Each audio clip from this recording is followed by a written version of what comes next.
Good afternoon, ladies and gentlemen. I am Colonel Vivek Goyal. I am in the Strategic Planning Directorate of the Indian Army, and we look after the policy matters. I particularly handle technologies and artificial intelligence. So coming on to the talk, firstly, okay, thank you.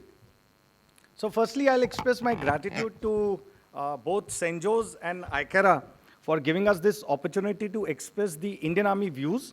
And secondly, I must highlight that GAISA is an app platform where all the policy makers, the subject matter experts, researchers, developers, everybody come together and they discuss and give out their incisive arguments. Analysis from the recent conflicts, if we see, clearly indicate that the changing character of warfare is driven by technology. And among these, AI, which we all know is an enabling technology, has the most disruptive nature as it impacts the physical, virtual, and the cognitive abilities, and is the new arena for the geopolitical, geoeconomic, and the geostrategic competition. US identifies AI as a key technology which will ensure that US is able to win and the future wars. China has described AI as a critical strategic technology transiting from the concept of informational war to intelligentized warfare. They aspire to become the world leader in AI by 2030 with a focus towards unmanned combat vehicle systems. Now let me highlight certain potential areas for AI and robotics in Army. Okay, firstly, AI brings cognitive capabilities in our operational planning process and decision making to create a common intelligence and operational picture. Second, AI can enable the information and management systems for predictive analysis. Thirdly, the Army equipment, weapon system, and platforms can be enabled with AI, leading to enhanced robotics, uncrewed, unmanned, and autonomous system in its inventory, which we shall focus now. Earlier, these systems actually were performing specific and repetitive tasks. However, what AI does to them is to make them precise, more lethal, and very efficient. These systems can be employed in plethora of tasks which are risky and dangerous, and the next speaker, Lieutenant Colonel Aditya Bhosle, Sena Medal, shall cover the details. Just to cite few examples, AI-based surveillance robots have been deployed by both South Korea and Israel. China has developed a robotic dog with a mounted rocket launcher and swarm technology in its AI in the swarms so as to undertake new missions which they can decide while in flight. Similarly, Russian Lancet 3 loitering munition system is there, and their marker combat uncrewed ground vehicle also uses AI algorithm to give them autonomous capabilities.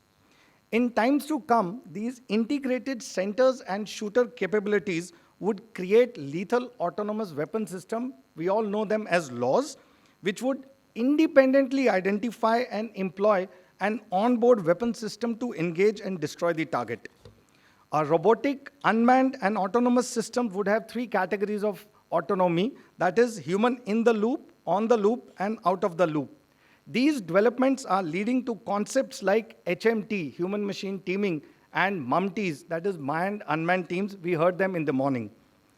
These systems also have typical peculiarities and challenges.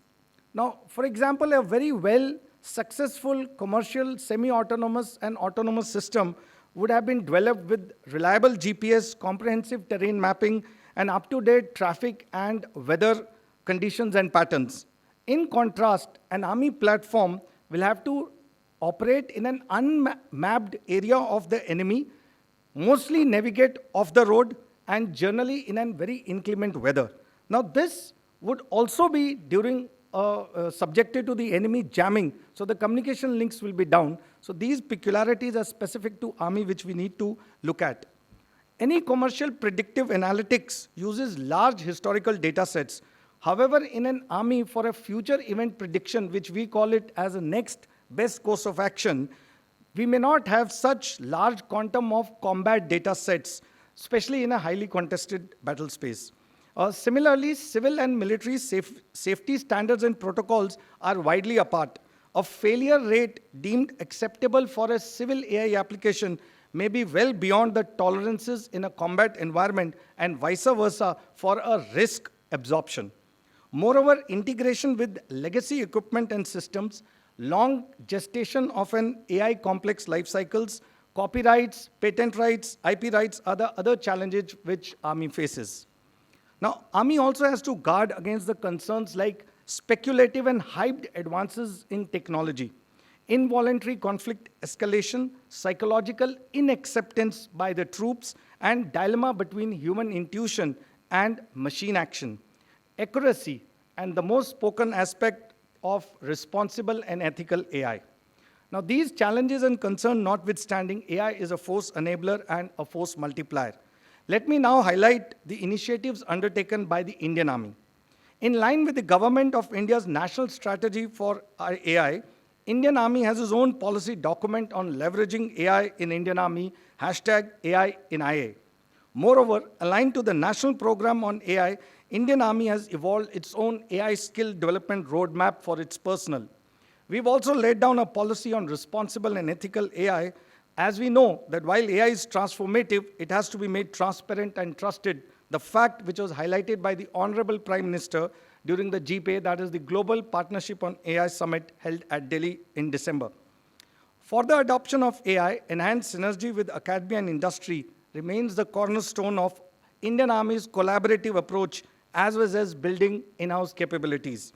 Army Training Command and the Army Design Bureau, we heard the ADG Army Design Bureau in the morning, they are providing numerous platforms like IDEX and Open Challenges. Indian Army regional technological nodes and cells have been established at premier academic institutes like IIT Delhi and Kanpur, and the Military College of Telecommunication Engineering is designated as the Indian Army AI Center of Excellence. Specifically in AI and robotics, we are pursuing various types of drones and ground-based platform. The Compendium of Problem Definition Statement 2023 indicates Army's interest in AI-based unmanned teaming between tanks and drones, robotic mules, tactical and technical training of mechanized forces, to name a few. Before I conclude, I must highlight that Indian Army's operational canvas is enormous with active borders. Employment ranges from full-scale to sub-conventional. It gets further complicated by the diverse, rugged, and inhospitable terrain which wears down both the technology and the machinery. You all are aware that Indian Army has declared 2024 as the year of technology absorption, and leveraging AI will be pivotal for Indian Army to become a future-ready, technology-driven, adaptive, responsive, and resilient force. Our approach to AI adoption will remain human-centered, where human and AI are partners. To conclude, I am certain that the foundation of indigenization of AI would be made stronger through the various roundtable discussions and the speakers which we had, their recommendations for the GAISA 4.0. Jai Hind, and thank you very much.